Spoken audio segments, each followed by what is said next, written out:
Thank you, Mr. Chair. I want to thank our witnesses for being here today. Really appreciate it. As we discuss family support provisions in the tax code, it's important to remember there are several provisions in the tax code that may not get mentioned today, but have a substantial impact on working families and the populations we're focusing on here. In fact, just last week, Chairman Wyden, Ranking Member Crapo, Senator Cardin, and I hosted a joint roundtable of the Senate Finance Committee and Small Business Committee to discuss how the tax code's complexity impacts small businesses. Each participant at that roundtable expressed support for restoration of full and immediate expensing under Section 174. This is something I've been advocating for through my American Innovation and Jobs Act with Senator Hassan. What I found striking was the testimony from the small business owner roundtable participants about what they would do with those tax savings.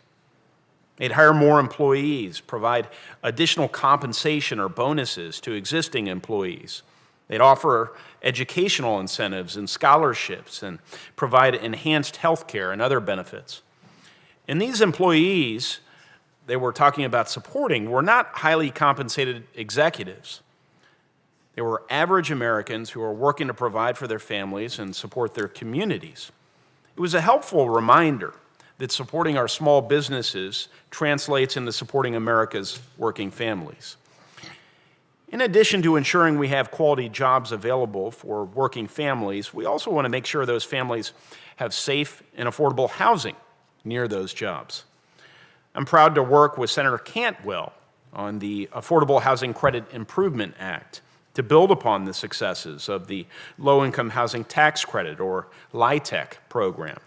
This bill directly supports working families by facilitating the construction of much-needed affordable rental housing stock.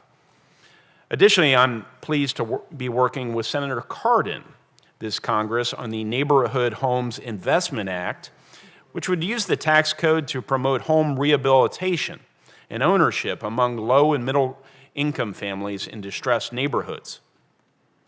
While the tax credit programs we're discussing today are an important component of our tax code support for working families, they're certainly not the end of the story.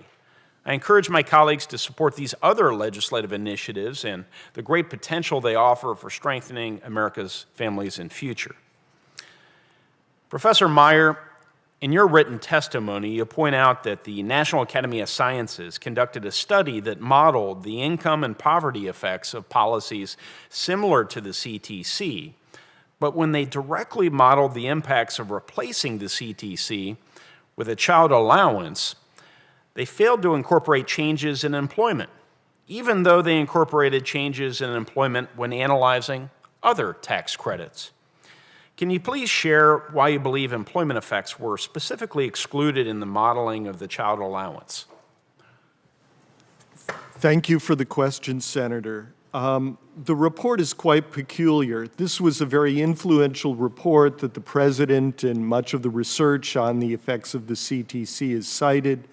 In the report, it says that you don't need to worry about the return to work when there's an existing CTC, when there isn't an existing CTC. But it then indicates that the calculations done in the report are with the 2015 tax law baseline and then redone with a second set of estimates using a post-TCGA baseline. In neither case, though, does this report incorporate the effect of changing the return to work.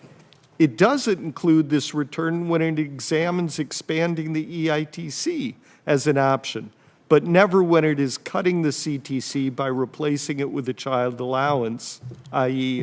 CTC for those who don't work.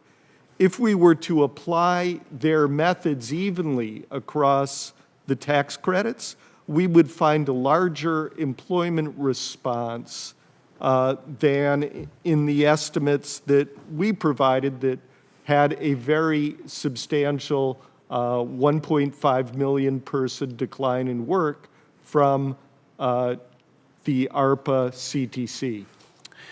Well, this seems like certainly an oversight at best.